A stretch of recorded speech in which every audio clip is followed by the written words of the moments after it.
8জন কোটিপতি বোন, রাজকীয় প্রাসাদ আর অফুরন্ত বিলাসিতা। কিন্তু এই নবজাতকের কপালে ছিল অন্য কি। জন্মের পরপরই আস্থা কুঁড়ে ফেলে দেওয়া হয় তাকে। রাস্তার ধুলোবালি আর ক্ষুধার জ্বালাই ছিল তার নিত্যসঙ্গী। কিন্তু অন্ধকার গলির এই ছেলেই যে একদিন কাঁপিয়ে দেবে পুরো শহর, তা কেউ জানত না।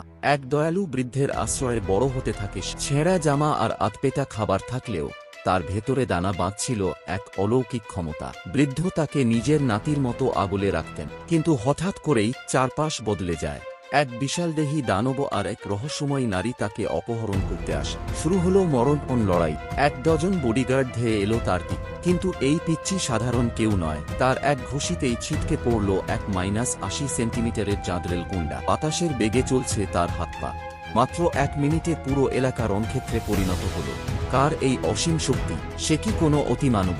পাহাড় সমান শক্তি নিয়েও সে শান্ত। কিন্তু যখন কেউ তার ধৈর্যের বাঁধ ভেঙে দেয়, তখন শুরু হয় আসল ধ্বংসলীলা। এবার পালা সেই রাঘব বোয়ালদের খুঁজে বের করার, যারা তাকে ছুঁড়ে ফেলেছিল আস্থা কুঁড়ে। রহস্যের জট কি খুলবে? কে এই বালক? জানতে হলে চোখ রাখুন পরবর্তী পর্বে।